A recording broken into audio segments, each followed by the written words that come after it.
Hi friends, welcome back to the channel. இன்றைக்கி வீடியோவில் என்ன பார்க்க போகிறோன்னு பார்த்தீங்கன்னா, மோர் குழம்பு தாங்க. சிம்பிளாக வந்து ஒரு 5 மினிட்ஸில் நம்ம வந்து ஏதாவது லஞ்ச் ப்ரிப்பேர் பண்ணணும் அப்படின்னா இது பண்ணிக்கலாங்க.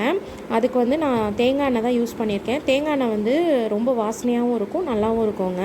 இந்த குழம்பு பண்ணுறதுக்கு ஓவரால் பார்த்திங்கன்னா ஒரு 5 மினிட்ஸ் தான் ஆகும்.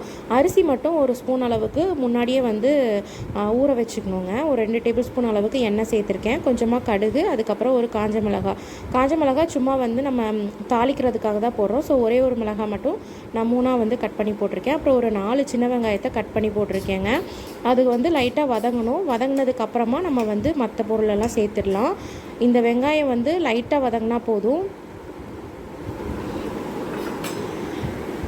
இந்தளவு நல்லா வந்து வதக்கி விட்டுக்கோங்க. கலர் மாற வேணாம். கலர் மாறிடுச்சுன்னா வந்து நல்லா இருக்காது.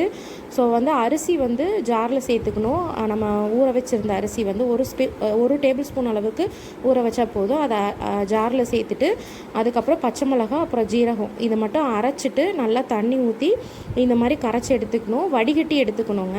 ஸோ வடிகட்டி எடுத்ததுக்கப்புறமா இந்த மாதிரி இருக்கும். ஸோ இது கூட வந்து மஞ்சத்தூள் வந்து சேர்த்துக்கலாம். மஞ்சத்தூள் வந்து ஆப்ஷனல் தான். உங்களுக்கு வேணுன்னா சேர்த்துக்கலாம், இல்லைனா வேணான்னா ஸ்கிப் பண்ணிக்கலாங்க.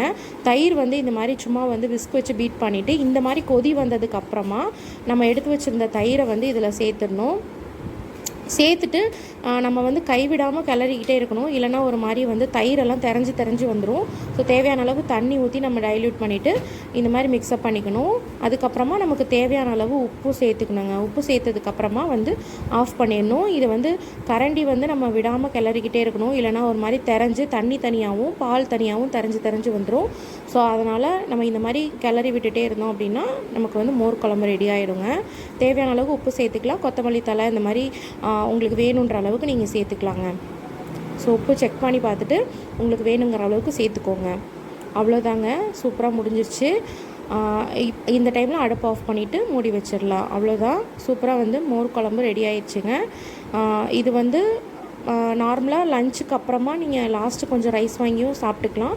இதே வந்து லஞ்சுக்கு ப்ரிப்பேர் பண்ணியும் சாப்பிட்லாங்க. வயிறுக்கும் ஒன்றும் பண்ணாது, ரொம்ப நல்லாயிருக்கும். தேங்க்யூ.